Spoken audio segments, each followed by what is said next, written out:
So hello guys, my name is Pranav Gupta and I am back with another video in which I have explained some basic concept to deal with problems in NLM. Like किसी question को solve करने के लिए हमारी क्या approach होनी चाहिए। इसमें मैंने न्यूटन अंकल के तीनों लॉस को कन्वेंशनली समझाने के साथ साथ उनको अप्लाई करना भी सिखाया है, जो कि बहुत इंटरेस्टिंग होता है। और फिर मैंने ये बताया है कि नॉर्मल रिएक्शन को नॉर्मल रिएक्शन क्यों बोलते हैं। होप आपको ये वीडियो से कुछ सीखने मिलेगा और प्लीज यार सपोर्ट करो, एक दो लाइक ही दे दिया करो, सही में बहुत मोटिवेशन मिलता है काम करने में। So let's start the video.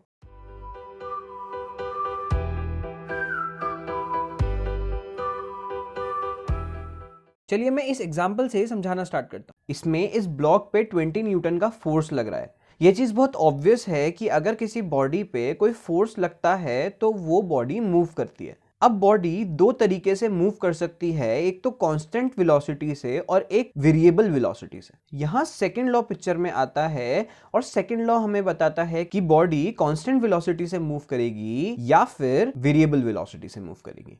अब सेकंड लॉ बोलता है कि force is equal to rate of change of momentum. हमें पता है मोमेंटम mv होता है और इसका लिटरल मीनिंग होता है motion carried in a body. तो इसका मतलब जहां कोई इम्बैलेंस फोर्स होगा वहां बॉडी का मोमेंटम चेंज हो रहा होगा। और मोमेंटम चेंज कैसे कैसे हो सकता है, हमें पता है मोमेंटम इज इक्वल टू होता है mv। तो मोमेंटम मास के चेंज होने से या फिर वेलोसिटी के चेंज होने से चेंज हो सकता है और दोनों भी साइमल्टेनियसली चेंज हो सकते हैं, तब भी मोमेंटम चेंज हो सकता है। अब हम मानते हैं कि जो सिस्टम्स हम लोग लेंगे उसमें मास कांस्टेंट है, तो इसका मतलब जो फोर्स होगा वो वेलोसिटी चेंज करने की कोशिश कर रहा होगा और वेलोसिटी चेंज होने का मतलब होता है एक्सेलरेशन पिक्चर में आना। तो अगर हम इसको मैथमेटिकली समझें तो F net is equal to dp by dt।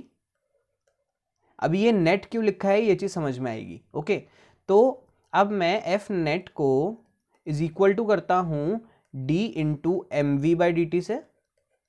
ठीक है, अब हमने यहां पे माना है कि ये मास जो है वो कांस्टेंट है, तो F net is equal to हो जाएगा, मास बाहर आ जाएगा डिफरेंशिएशन से, तो m dv बाई dt हो जाएगा। ठीक है, तो अब देखो यहां पे ये जो आया ये एक्सेलरेशन आया। ठीक है, तो एफ नेट बराबर होता है m इंटू ए। अब मैंने नेट क्यों लिखा है ये समझो और फिर ये जो इक्वेशन निकल के आई है हमारे पास इसको समझाऊंगा। मान लेते हैं कि ये कोई ब्लॉक है, इसके ऊपर आगे की तरफ F1 फोर्स लग रहा है, पीछे की तरफ F2 फोर्स लग रहा है और आगे की तरफ F3 फोर्स लग रहा है। अब ध्यान से देखा जाए तो ये तीनों ही एक्सेलरेशन देने की कोशिश कर रहे होंगे, लेकिन F1 और F3 F2 को अपोज भी कर रहे होंगे। ठीक है, तो एक्सेलरेशन इन तीनों की वजह से आएगा और एक्सेलरेशन इन तीनों के कॉम्पनसेशन से आएगा। इसका मतलब इन तीनों का जो रिजल्टेंट होगा वो एक्सेलरेशन दे रहा होगा। और हम ये चीज वेक्टर्स में भी समझते हैं कि हम सेम जो क्वांटिटीज होती हैं उनका रिजल्टेंट निकाल लेते हैं और उनको डिफरेंट ना मान के उनका रिजल्टेंट लेके उनको एक ही मान लेते हैं। तो इसलिए ये जो एफ नेट है वो F1, F3 और F2 का रिजल्टेंट होगा जो कि ma के बराबर होगा अगर इस ब्लॉक का मास m है। तो अगर मैं आगे की डायरेक्शन को पॉजिटिव मान लूं तो इक्वेशन में आगे वाले सारे फोर्सेस पॉजिटिवली लिखूंगा और पीछे वाले सारे फोर्सेस नेगेटिवली लिखूंगा। ठीक है, तो इक्वेशन बना लेते हैं। तो इक्वेशन कैसे बनाऊंगा, ये वाली इक्वेशन ही लिख रहा हूं मैं। एफ नेट को मैं इन तीनों फोर्स का रिजल्टेंट लिख रहा हूं। ठीक है, तो आगे वाली डायरेक्शन पॉजिटिव है, इसका मतलब प्लस F1 आएगा। आगे वाला डायरेक्शन पॉजिटिव है तो प्लस F3 आएगा और पीछे वाला डायरेक्शन नेगेटिव है तो माइनस F2 आएगा और ये इज इक्वल टू होगा इस ma के। ये चीज बहुत इंपॉर्टेंट है कि लोग समझते हैं कि ma भी एक फोर्स है, लेकिन ये ma फोर्स नहीं है, ये ma रिजल्टेंट फोर्स का इंपैक्ट है जो कि एक्सेलरेशन में कन्वर्ट होता है। ठीक है, जो रिजल्टेंट फोर्स है वो बेसिकली एक्सेलरेशन ही क्रिएट करने की कोशिश कर रहा है बॉडी के अंदर। ठीक है, समझ में आती है बात। तो एक्सेलरेशन की वैल्यू यहां से निकल के आ जाती है F1 plus F3 minus F2 divided by m। अब ये तो एक्सेलरेशन का मैग्नीट्यूड आ गया। हमें पता है एक्सेलरेशन एक वेक्टर क्वांटिटी होती है, तो इसका डायरेक्शन भी हमें निकालना पड़ेगा। तो इसका डायरेक्शन ये इक्वेशन बताएगी। हमने ये इक्वेशन आगे की डायरेक्शन को पॉजिटिव मानते हुए लिखी है, तो अगर ये इक्वेशन पॉजिटिव रिजल्ट देती है तो एक्सेलरेशन की वैल्यू इसी डायरेक्शन में आ जाएगी। और अगर ये इक्वेशन नेगेटिव वैल्यू देती है तो एक्सेलरेशन इसकी ऑपोजिट डायरेक्शन में आ जाएगी। समझ में आती है बात? बट एनएलएम में ये तरीका प्रेफरेबल नहीं है कि कोई डायरेक्शन को हम पॉजिटिव मान लें और उस हिसाब से हम सॉल्व करें और फिर एक्सेलरेशन का डायरेक्शन निकाल लें, क्योंकि आगे स्ट्रिंग्स वाले क्वेश्चंस आते हैं उसके अंदर हमें एक्सेलरेशन माननी जरूरी हो जाती है। तो हम एनएलएम के अंदर क्वेश्चंस एक्सेलरेशन मान के सॉल्व करते हैं। मान लेते हैं ये बॉडी पीछे की डायरेक्शन में ए एक्सेलरेशन से चल रही है, मतलब मैंने इस बॉडी की एक्सेलरेशन का मैग्नीट्यूड भी मान लिया और उसकी डायरेक्शन भी मान ली, ठीक है। फिर उसके बाद इस डायरेक्शन को पॉजिटिव मानते हुए हम एफ नेट लिखते हैं और फिर उसके बाद इस एक्सेलरेशन की वैल्यू नेगेटिव आती है तो इसका मतलब आगे की डायरेक्शन है। मतलब अगर मैं इस सिनेरियो के लिए इक्वेशंस लिखूंगा एक्सेलरेशन मान के तो कैसे लिखूंगा, F2 पॉजिटिव हो जाएगा आपकी बार, F2 और F1 F3 नेगेटिव हो जाएंगे तो इसका मतलब माइनस F1 माइनस F3 बराबर m इंटू एक्सेलरेशन ये वाला, ठीक है। तो यहां से एक्सेलरेशन की वैल्यू निकल के आएगी F2 minus F1 minus F3 divided by m, ठीक है। अब F1 F2 F3 पे डिपेंड करता है कि एक्सेलरेशन पॉजिटिव आएगी या नेगेटिव आएगी। तो अगर एक्सेलरेशन पॉजिटिव आती है तो ये जो एक्सेलरेशन हमने माना है इस डायरेक्शन में वो सही है, और इससे अगर नेगेटिव आता है इसका मतलब हमने जो डायरेक्शन मानी है वो डायरेक्शन नहीं है, उसकी ऑपोजिट डायरेक्शन है। समझ में आती है बात? तो हमें क्वेश्चन सॉल्व करते समय एक्सेलरेशन मानना है सारे कंपोनेंट्स का। इसके अंदर भी एक कंडीशन है कंस्ट्रेंट फॉलो करके। कंस्ट्रेंट का मतलब ये होगा कि जैसे ये जो ब्लॉक है वो हॉरिजॉन्टल पे रखा हुआ है, इसका मतलब ये हॉरिजॉन्टल से नीचे की तरफ तो जाएगा नहीं, तो इसकी एक्सेलरेशन हॉरिजॉन्टल की डायरेक्शन में ही आएगी। हम इसकी एक्सेलरेशन को इस डायरेक्शन में नहीं मान सकते। अगर हम मान लेते हैं तो कोई दिक्कत नहीं है, लेकिन वही है फालतू में कॉम्प्लेक्सिटी बढ़ेगी और आगे बहुत सारे कंस्ट्रेंट्स आएंगे, मैं उनको समझाऊंगा, ठीक है। अब ये वाला क्वेश्चन कर लेते हैं। इसमें हमें एक्सेलरेशन की डायरेक्शन माननी पड़ेगी। तो ऑब्वियस सी बात है कि ब्लॉक जमीन के अंदर तो धंस नहीं सकता, ब्लॉक हॉरिजॉन्टली ही मूव कर सकता है। तो मान लेते हैं ये वाली डायरेक्शन में ब्लॉक मूव कर रहा है ए एक्सेलरेशन से। अब ये एक्सेलरेशन कौन प्रोवाइड करेगा, ये फोर्स, और हमें पता है F इक्वल टू ma होता है।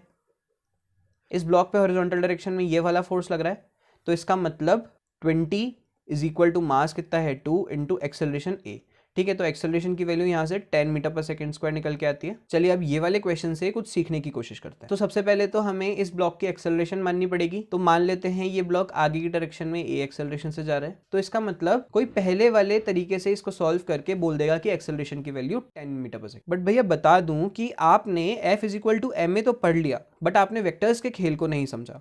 अब वेक्टर्स का खेल क्या, चलो मैं समझाता हूँ। मैंने वेक्टर्स में समझाया था कि हम वेक्टर्स को दो परपेंडिकुलर कंपोनेंट्स में ब्रेक कर सकते हैं और उनको उन परपेंडिकुलर डायरेक्शंस में इंडिविजुअली हैंडल करके एंड में उन दोनों परपेंडिकुलर डायरेक्शन का रिजल्टेंट निकाल सकते हैं, क्योंकि जो परपेंडिकुलर वेक्टर्स होते हैं वो आपस में इंटरफेयर नहीं करते हैं। अगर हम इस फोर्स के दो कंपोनेंट्स कर दें तो क्या आएंगे, देखना, आगे की डायरेक्शन में 20 cos 37 आएगा और नीचे की डायरेक्शन में 20 sin 37 आएगा, ठीक है। और अगर ब्लॉक हॉरिजॉन्टली चल रहा है तो 20 sin 37 इस एक्सेलरेशन को नहीं दे सकता, क्योंकि ये दोनों परपेंडिकुलर वेक्टर्स हैं, ये दोनों आपस में इंटरफेयर नहीं करेंगे। इसका मतलब 20 cos 37 ही एक्सेलरेशन को प्रोवाइड कर रहा होगा। तो इसके अंदर एक्सेलरेशन की वैल्यू क्या आ जाएगी, F is equal to ma लगाएंगे हम।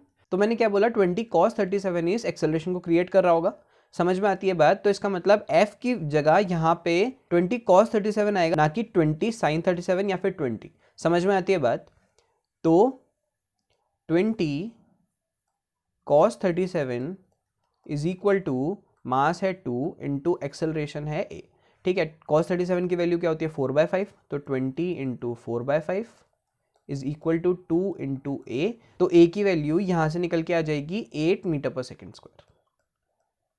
अब सवाल उठता है कि वर्टिकल कंपोनेंट जो कि 20 sin 37 है वो एक्सेलरेशन क्यों नहीं दे रहा, क्योंकि ये भी एक इम्बैलेंस फोर्स ही लगता है। तो ये चीज साइंटिस्ट्स के भी दिमाग में आई और फिर उन्हें समझ आया कि जो ग्राउंड है वो इस ब्लॉक को रोकने की कोशिश कर रहा है नीचे जाने से, ठीक है। इसका मतलब ये ग्राउंड भी इस ब्लॉक पे कोई ना कोई फोर्स लगा रहा होगा जो कि इन दोनों के कॉन्टैक्ट से जनरेट हो रहा होगा। अगर 2 kg का ग्राउंड के साथ कोई कांटेक्ट नहीं होगा तो ऑब्वियस सी बात है कि ये ब्लॉक नीचे भी गिर रहा होगा, ठीक है। तो 20 sin 37 भी कोई ना कोई एक्सेलरेशन दे रहा होगा। समझ में आती है बात? तो फिर साइंटिस्ट ने ये वाला जो फोर्स है जो कि बॉडी को एक दूसरे में मर्ज होने से रोकता है उसको कांटेक्ट फोर्स की कैटेगरी में डाल के नॉर्मल रिएक्शन नाम दे दिया गया। तो ये जो ब्लॉक है इसके ऊपर सरफेस के कारण किस डायरेक्शन में नॉर्मल रिएक्शन फोर्स लग रहा होगा, ऑब्वियस सी बात है 20 sin 37 को कॉम्पनसेट करने के लिए नॉर्मल रिएक्शन लग रहा होगा, तो इसका मतलब ऊपर की डायरेक्शन में नॉर्मल रिएक्शन लग रहा होगा। समझ में आती है बात? अब इस नॉर्मल रिएक्शन की थोड़ी प्रॉपर्टीज देख लेते हैं। नॉर्मल रिएक्शन का नाम नॉर्मल रिएक्शन क्यों पड़ा? क्योंकि नॉर्मल का मतलब होता है परपेंडिकुलर, तो ये वाला फोर्स हमेशा परपेंडिकुलर टू द सरफेस लगता है। ये चीज बहुत इंपॉर्टेंट है समझने के लिए, ये फोर्स हमेशा नॉर्मल टू द सरफेस लगता है। और रिएक्शन इसलिए क्योंकि ये एक्शन रिएक्शन पेयर में एग्जिस्ट करता है, ठीक है। और एक्शन रिएक्शन पेयर में एग्जिस्ट करना काफी इंपॉर्टेंट हो जाता है हमारे लिए। हमें ये चीज पता है कि सारे फोर्स ही एक्शन रिएक्शन पेयर में एग्जिस्ट करता है, लेकिन उनका हर जगह पे इंपॉर्टेंट सिग्निफिकेंस नहीं होता। तो एक्शन रिएक्शन पेयर में एग्जिस्ट करने का मतलब जितना ये सरफेस बॉडी के ऊपर फोर्स लगा रही है, उतना ही ये बॉडी ग्राउंड के ऊपर ऑपोजिट डायरेक्शन में फोर्स लगा रही होगी। इसका मतलब ग्राउंड के ऊपर भी नीचे की तरफ नॉर्मल रिएक्शन लग रहा होगा। ये चीज अभी और अच्छे से समझ में आएगी नेक्स्ट टू नेक्स्ट क्वेश्चन में कि नॉर्मल रिएक्शन का एक्शन रिएक्शन पेयर में एग्जिस्ट करने का सिग्निफिकेंस अपने लिए क्यों इंपॉर्टेंट होता है, ठीक है। तो इसका मतलब क्या हुआ कि 20 sin 37 जो है वो इस नॉर्मल रिएक्शन से बैलेंस हो रहा है, इस वजह से ये जो ब्लॉक है वो नीचे की तरफ नहीं जा रहा। अब इस ब्लॉक के ऊपर एक इनविजिबल फोर्स भी लग रहा है जिसे हम ग्रेविटेशनल फोर्स कहते हैं, जो दिख नहीं रहा बट अर्थ उस पर लगा रही है। और वो दिख क्यों नहीं रहा? क्योंकि वो एक फील्ड फोर्स है। तो इसका मतलब हमने फोर्सेस को दो कैटेगरी में बांट रखा है, एक तो कॉन्टैक्ट फोर्स और एक फील्ड फोर्स, ठीक है। हम इसी चैप्टर में आगे बहुत सारे कॉन्टैक्ट फोर्सेस पढ़ेंगे, जैसे कि टेंशन फोर्स हो गया, फ्रिक्शन फोर्स हो गया। ये जो 20 न्यूटन लग रहा होगा ये भी एक कॉन्टैक्ट फोर्स हो सकता है, मतलब मैं इसको छू के या तो पुश कर सकता हूं, ठीक है, तो वो मेरे कॉन्टैक्ट से आ रहा है, ठीक है, समझ में आती है बात। और ये 20 एक फील्ड फोर्स भी हो सकता है। कैसे? जैसे अभी आपने इलेक्ट्रिक फोर्स नहीं पढ़ा, अगर कोई चार्ज इलेक्ट्रिक फील्ड में रखा होता है तो उसके ऊपर एक फोर्स लगता है। तो अगर इस 2 kg के ऊपर कोई चार्ज है और इलेक्ट्रिक फील्ड इस डायरेक्शन में है तो इसके ऊपर एक फोर्स लग रहा होगा जो कि 20 न्यूटन का काम कर सकता है, ठीक है। तो मैं ये नहीं बोल रहा कि ये 20 न्यूटन हमेशा कॉन्टैक्ट से आएगा, ये 20 न्यूटन कैसे भी आ सकता है। मतलब ये 20 न्यूटन या तो इलेक्ट्रिक फोर्स हो सकता है, या फिर मैग्नेटिक फोर्स हो सकता है, या फिर किसी फ्लूइड का फोर्स हो सकता है, क्योंकि फ्लूइड्स भी फील्ड का ही काम करते हैं। समझ में आती है बात? तो हम पूरी 11th-12th में बहुत सारे फील्ड फोर्सेस पढ़ेंगे, जैसे इलेक्ट्रिक फोर्स, मैग्नेटिक फोर्स और बहुत सारे। तो इसका मतलब इस बॉडी पे एक वर्टिकल डायरेक्शन में और फोर्स लग रहा है जिसे हम mg नाम से डिनोट करते हैं। तो अब ये जो mg है और ये 20 sin 37 है, ये नॉर्मल रिएक्शन से बैलेंस हो रहे होंगे, ठीक है। तो नॉर्मल रिएक्शन क्या आ जाएगा? mg plus 20 sin 37। और हमें पता है g की वैल्यू होती है 10, वैसे तो 9.8 होती है, लेकिन वो क्वेश्चन बताएगा हमें g की वैल्यू क्या लेनी है, 10 या 9.8। और अगर क्वेश्चन नहीं बता रहा तो हम उसको अपनी कन्वीनियंस के हिसाब से 10 ले लेंगे, क्योंकि कैलकुलेशंस ईजी हो जाती है, ठीक है। और मास की वैल्यू 2 दे रखी है, तो नॉर्मल रिएक्शन की वैल्यू हम बहुत इजीली निकाल सकते हैं। sin 37 की वैल्यू भी हमें पता है, तो यानी मास की वैल्यू 2 है इंटू 10 प्लस 20 इंटू sin 37 क्या होगा? 3/5, ठीक है। इससे ये 4 टाइम्स कट गया, तो टेंशन की वैल्यू क्या आ गई? 20 प्लस 12 यानी 32। समझ में आती है बात, ठीक है। अब एक काफी इंपॉर्टेंट चीज सीखते हैं जिसे हम फ्री बॉडी डायग्राम कहते हैं। इसका बहुत इंपॉर्टेंट सिग्निफिकेंस होता है क्वेश्चन सॉल्व करने में। फ्री बॉडी डायग्राम होता है जब हम एक बॉडी पे जितने भी फोर्स लग रहे हैं विद डायरेक्शन उस बॉडी पे शो कर देते हैं और साथ साथ एक्सेलरेशन भी शो कर देते हैं, तो हमें इक्वेशंस लिखने में बहुत मदद मिलती है। तो उसी डायग्राम को जिसमें हम एक बॉडी पे सारे जितने भी फोर्सेस लग रहे हैं उनको डिनोट कर देते हैं, वो ही फ्री बॉडी डायग्राम कहलाता है। तो अब हम जितने भी क्वेश्चंस करेंगे सारे फ्री बॉडी डायग्राम बना के करेंगे, और आपको कंफर्टेबल फील करना पड़ेगा फ्री बॉडी डायग्राम बनाते समय। तो इस 13 का फ्री बॉडी डायग्राम बनाते हैं। तो 13 जो है इसके ऊपर एक नीचे की तरफ mg लग रहा होगा। ध्यान रखना, आप जब भी फ्री बॉडी डायग्राम बनाओ तो सबसे पहले mg डिनोट करना, क्योंकि mg लोग भूल जाते हैं क्योंकि दिख नहीं रहा होता है। इतने सारे फोर्सेस डिनोट करने पड़ते हैं बॉडी पे, इसलिए लोग mg भूल जाते हैं। लेकिन mg लगाना बहुत इंपॉर्टेंट है, नहीं तो हम क्वेश्चन को गलत सॉल्व कर देंगे। इस बॉडी पे इस डायरेक्शन में 20 न्यूटन का फोर्स लग रहा है, तो इस 20 को हम दो परपेंडिकुलर कंपोनेंट्स में ब्रेक कर सकते हैं। तो इसका मतलब इस बॉडी के ऊपर आगे की तरफ क्या लग रहा होगा? 20 cos 53, ठीक है। और ऊपर की डायरेक्शन में क्या लग रहा होगा? 20 sin 53, ठीक है। अब 50 न्यूटन का फोर्स इस ब्लॉक पे 37 डिग्री पे लग रहा है, तो इसके भी हम दो परपेंडिकुलर कंपोनेंट कर देते हैं। तो एक आगे की डायरेक्शन में आएगा 50 cos 37, 50 cos 37, और एक नीचे की डायरेक्शन में आएगा 50 sin 37, ठीक है। एक नॉर्मल रिएक्शन फोर्स आएगा जो कि ऊपर की डायरेक्शन में होगा n। अब आप बोलोगे कि सर इसके अंदर तो नॉर्मल रिएक्शन की जरूरत ही नहीं है, 20 sin 37 ही इन दोनों फोर्स को बैलेंस कर देगा। लेकिन मैं बोलूँगा नहीं, कॉन्टैक्ट जब तक है तब तक हमें नॉर्मल रिएक्शन लगाना है, ठीक है। और वो सिचुएशंस अलग होती हैं जब नॉर्मल रिएक्शन की वैल्यू 0 हो जाती है, वो जस्ट कॉन्टैक्ट लूज करने की कंडीशन होती है। वो हम आगे आने वाली वीडियोस के अंदर देखेंगे कि कॉन्टैक्ट लूज होने का मतलब क्या होता है, ठीक है। तो नॉर्मल रिएक्शन लगाना मैंडेटरी है अगर कोई दो सरफेस कॉन्टैक्ट में है तो। अब हमें इसके अंदर इस ब्लॉक की एक्सेलरेशन निकालनी थी। देखो, एक्सेलरेशन ऑफ द ब्लॉक निकालनी है और कॉन्टैक्ट फोर्स निकालना है। तो हम मान लेते हैं ये ब्लॉक आगे की डायरेक्शन में ए एक्सेलरेशन से जाएगा। तो ये हमने फ्री बॉडी डायग्राम बनाया है, इसके अंदर एक्सेलरेशन भी डिनोट करनी पड़ेगी। तो ये आगे की डायरेक्शन में ए एक्सेलरेशन हो गया। अब देखना कितना ईजी हो जाएगा इक्वेशंस बनाना। हमें पता है ब्लॉक हॉरिजॉन्टली ही मूव कर रहा है, इसका मतलब हॉरिजॉन्टल में जितने भी फोर्स होंगे उनका net force is equal to m into acceleration के बराबर होगा। समझ में आती है बात? तो वो इक्वेशन लिख लेते हैं। क्या है कि 50 cos 37 आगे की डायरेक्शन में लग रहा है और 20 cos 37 भी आगे की डायरेक्शन में लग रहा है और एक्सेलरेशन की डायरेक्शन भी आगे की तरफ है, तो दोनों पॉजिटिवली लिखी जाएंगे इक्वेशन के अंदर, ठीक है। तो 50 cos 37 plus 20 cos 53 is equal to mass क्या है 13 इंटू एक्सेलरेशन क्या है a। समझ में आती है बात? तो एक्सेलरेशन की वैल्यू अब यहाँ से निकल जाएगी बहुत इजीली। देखो, cos 37 की वैल्यू हमें पता है, cos 53 की वैल्यू हमें पता है और बाकी सब तो न्यूमेरिकली दे रखे हैं, ठीक है। तो एक्सेलरेशन की वैल्यू निकाल लेना यहाँ से और मेरे को कमेंट सेक्शन में बताना। हमें अब कॉन्टैक्ट फोर्स निकालना है। कॉन्टैक्ट फोर्स ये नॉर्मल रिएक्शन है, तो ध्यान से देखना, वर्टिकल डायरेक्शन के अंदर कोई एक्सेलरेशन नहीं है। तो हम जब इक्वेशन लिखेंगे, मान लेते हैं ऊपर वाली डायरेक्शन हमने पॉजिटिव मान लिया और इस डायरेक्शन के हिसाब से सारे फोर्सेस को इक्वेशन में लिख देते हैं और is equal to m into a के बराबर करेंगे और a की वैल्यू 0 होगी, इसलिए इज इक्वल टू 0 करेंगे। तो ऊपर वाले फोर्सेस पॉजिटिव लिखने हैं, यानी ऊपर कौन कौन से फोर्स लग रहा है, एक तो नॉर्मल रिएक्शन लग रहा है और एक 20 साइन 53 लग रहा है। तो नॉर्मल रिएक्शन प्लस 20 साइन 53, ठीक है। और नीचे की डायरेक्शन में क्या क्या फोर्स लग रहे हैं, एक तो 50 साइन 37 लग रहा है और एक mg लग रहा है। तो 50 माइनस 50 साइन 37 माइनस mg बराबर m इंटू ए, जो कि है 0, क्योंकि वर्टिकल डायरेक्शन में ब्लॉक के पास कोई एक्सेलरेशन आ ही नहीं सकता। समझ में आती है बात? अब ये वाली इक्वेशन सॉल्व करके नॉर्मल रिएक्शन की वैल्यू बहुत इजीली आ जाएगी, ठीक है। सिर्फ नॉर्मल रिएक्शन ही इसके अंदर वेरिएबल है, बाकी मास दे रखा है हमें, जी की वैल्यू पता ही है, हमें 10 लेनी है अगर क्वेश्चन में नहीं बोल रखी तो, ठीक है। तो नॉर्मल रिएक्शन की वैल्यू भी मेरे को कमेंट सेक्शन में बताना। अब इस क्वेश्चन के अंदर बोल रहा है initially block has velocity 10 metre पर second towards right, what distance will block cover as soon as it comes to rest. तो हमें ये चीज पता है, अगर इस बॉडी पे ये एक फोर्स लग रहा है तो ये एक्सेलरेशन दे रहा होगा। अगर राइट की डायरेक्शन में ये ब्लॉक 10 मीटर पर सेकंड से चल रहा है, इस 10 मीटर पर सेकंड को कम करने की कोशिश करेगा ये 25 न्यूटन का फोर्स। कैसे? ऑपोजिट डायरेक्शन में एक्सेलरेशन देके, क्योंकि फोर्स भी पीछे की डायरेक्शन में लग रहा है तो एक्सेलरेशन भी पीछे की डायरेक्शन में आएगा।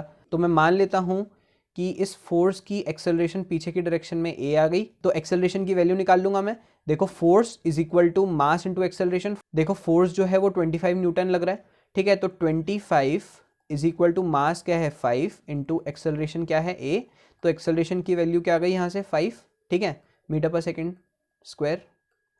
अब ये जो एक्सेलरेशन है वो पीछे की डायरेक्शन में लग रहा है, लेकिन इनिशियल वेलोसिटी आगे की डायरेक्शन में थी। इसका मतलब ये है, ये जो एक्सेलरेशन है ये वेलोसिटी को कम करने की कोशिश कर रहा होगा। तो इसका मतलब ये जो ब्लॉक है वो कुछ आगे जाके रुक जाएगा, ठीक है। तो वो हमें डिस्टेंस ही बताना है कि वो डिस्टेंस कितना है, ठीक है। तो मैं क्या करता हूँ, इक्वेशन लगा देता हूँ, v square is equal to u square plus 2as। क्यों लगाई मैंने ये? क्योंकि हमें s फाइंड करना था, एक्सेलरेशन की वैल्यू हमने निकाल ही ली, फाइनल वेलोसिटी हमें पता ही है कि रुक जाएगा तो 0 होगी और इनिशियल वेलोसिटी हमें पता है 10 होगी, ठीक है।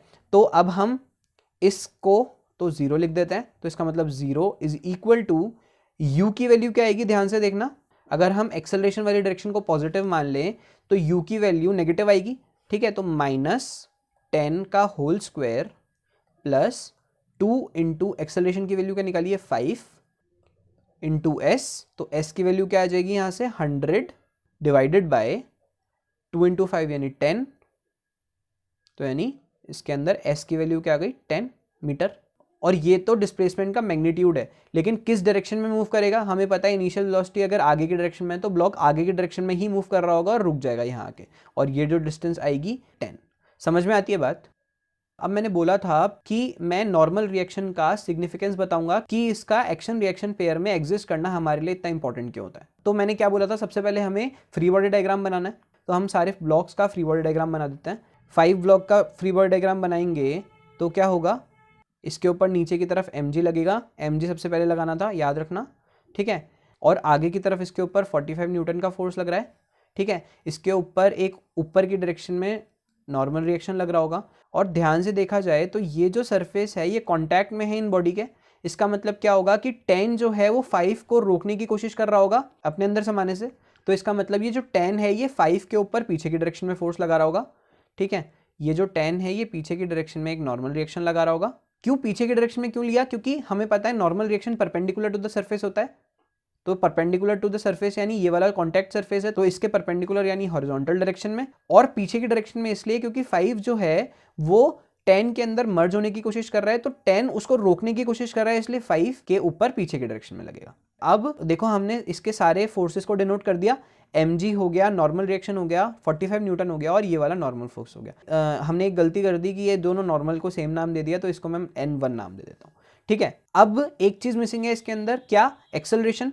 एक्सेलरेशन में मान लेता हूं दोनों ब्लॉक आगे की डायरेक्शन में a एक्सेलरेशन से जाएंगे, तो एक्सेलरेशन इस ब्लॉक की भी आगे की डायरेक्शन में a ही होगी, ठीक है। अब 10 kg वाले ब्लॉक का फ्री बॉडी डायग्राम बना लेते हैं। इसके ऊपर नीचे की डायरेक्शन में 10g फोर्स लग रहा होगा, इसके ऊपर की डायरेक्शन में एक नॉर्मल रिएक्शन फोर्स लग रहा होगा, ये मान लेते हैं n2, और इस n1 का रिएक्शन इसके ऊपर भी लग रहा होगा, ठीक है, क्योंकि n1 जो है वो एक्शन रिएक्शन पेयर में एग्जिस्ट करता है। तो आगे की डायरेक्शन में इसके ऊपर n1 लग रहा होगा, और ये आगे के डायरेक्शन में a एक्सेलरेशन से जा रहा होगा। इसका सिग्निफिकेंस देखो, अब अगर ये n1 नहीं होता तो इस ब्लॉक के ऊपर कोई आगे के डायरेक्शन में फोर्स नहीं होता, तो इसका मतलब ये आगे के डायरेक्शन में a एक्सेलरेशन से चल ही नहीं सकता था, क्योंकि एक्सेलरेशन तो जब आता है जब कोई फोर्स होता है। तो ये चीज समझ में आती है कि जहां कॉन्टैक्ट है वहां पे उस कॉन्टैक्ट की वजह से n1 फोर्स लग रहा है, जो कि इस बॉडी को एक्सेलरेशन प्रोवाइड कर रहा है। समझ में आती है बात। अब आप बोलोगे कि सर ये दोनों ब्लॉक सेम एक्सेलरेशन से क्यों चल रहे हैं, तो मैं बोलूंगा कि ये दोनों चिपके हुए हैं तो सेम एक्सेलरेशन से ही चलेंगे। ये दोनों डिफरेंट एक्सेलरेशन से तो चल नहीं सकते, क्योंकि ये जो 10 है इसके ऊपर कोई एक्सटर्नल फोर्स नहीं लग रहा, एक्सटर्नल फोर्स तो इस 5 पे ही लग रहा है, तो इन दोनों की ये मजबूरी है साथ में चलना। समझ में आती है बात।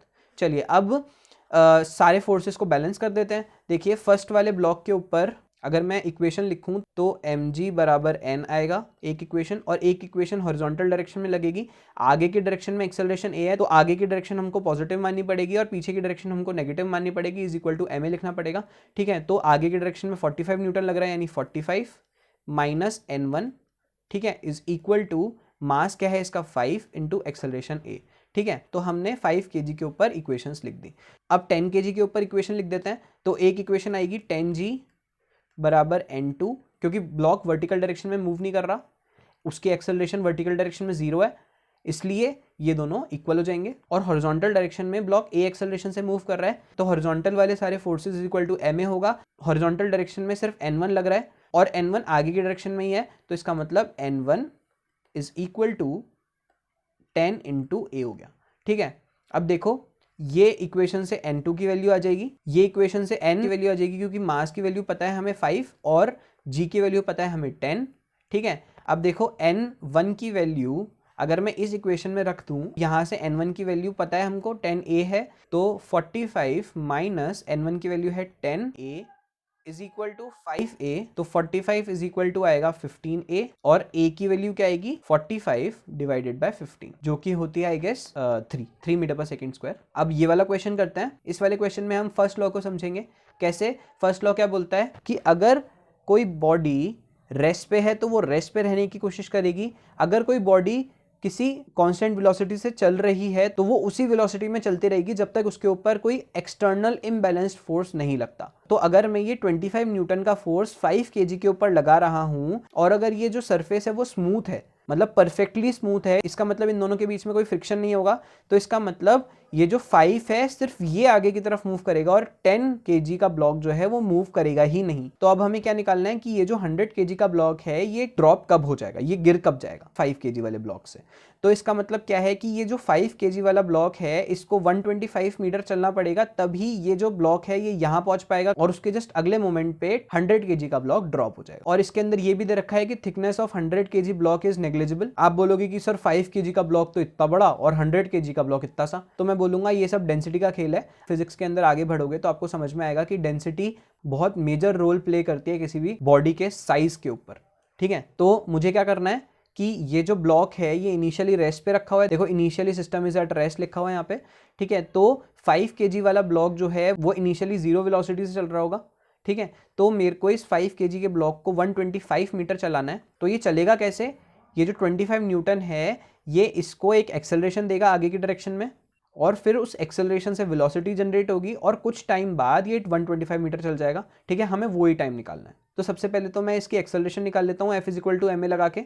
तो अगर मैं 5 kg का फ्री बॉडी डायग्राम बनाने की कोशिश करूं तो क्या आएगा, आगे की डायरेक्शन में इसके ऊपर 25 न्यूटन का फोर्स लग रहा होगा। मान लेते हैं ये आगे की डायरेक्शन में a एक्सेलरेशन से चल रहा है, इसके ऊपर नीचे की डायरेक्शन में 5g लग रहा होगा। अब देखो ध्यान से, 5 kg और 100 kg के बीच में ये वाला एक कॉन्टैक्ट सरफेस है। तो इस कॉन्टैक्ट सरफेस पे क्या हो रहा होगा, ये जो 100 kg है ये नीचे जाने की कोशिश कर रहा होगा, लेकिन 5 kg जो है वो 100 kg को रोकने की कोशिश कर रहा होगा। तो इसका मतलब 100 kg के ऊपर की डायरेक्शन में एक नॉर्मल रिएक्शन लग रहा होगा और 5 kg के ऊपर नीचे की डायरेक्शन में उसका रिएक्शन लग रहा होगा। इसका मतलब मान लेते हैं नीचे की डायरेक्शन में N1 लग रहा है, ठीक है, और इस ब्लॉक के ऊपर की डायरेक्शन में भी एक नॉर्मल रिएक्शन लग रहा होगा, क्योंकि ये ग्राउंड के कॉन्टैक्ट में है। ये ही है 5 kg का फ्री बॉडी डायग्राम, ठीक है। अब इसके ऊपर जो हॉरिजॉन्टल डायरेक्शन में नेट फोर्स होगा वो ये एक्सेलरेशन प्रोवाइड कर रहा होगा। तो हॉरिजॉन्टल डायरेक्शन में इसके ऊपर सिर्फ 25 न्यूटन का फोर्स है, तो यानी 25 = मास क्या है इसका 5 इंटू एक्सेलरेशन है a। तो एक्सेलरेशन की वैल्यू क्या आई, 5 मीटर/सेकंड²। अब हमें एक्सेलरेशन पता चल गया, तो हमें टाइम निकालना था। इनिशियली वेलोसिटी 0 है, तो s = ut + ½ लगा देता हूं, ठीक है। u की वैल्यू 0 है तो इसका मतलब ये चीज 0 होगी, ठीक है। तो s = आएगा ½ at², ठीक है। a की वैल्यू मैंने निकाल ली, s की वैल्यू मेरे को पता है 250 मीटर्स है, तो 250 = 1/2 इंटू एक्सेलरेशन की वैल्यू आई है 5 इंटू t²। तो यानी ये हो गया 500 डिवाइडेड बाय 5 = t²। तो t² की वैल्यू क्या आई, 100। तो t की वैल्यू क्या आएगी, 10 सेकेंड्स। समझ में आती है बात। तो हमने टाइम निकाल लिया। देखो, तो हर चीज़ बहुत सिंपल होती है, बस समझने का नज़रिया होना चाहिए। तो अब नेक्स्ट वीडियो में मैं बहुत सारे क्वेश्चंस कराऊंगा, ठीक है, उसको देखना, और मैं गारंटी दे रहा हूँ कि उसके बाद आपको ऐसे क्वेश्चंस के अंदर कहीं दिक्कत नहीं आएगी, ठीक है। तो see you in the next video.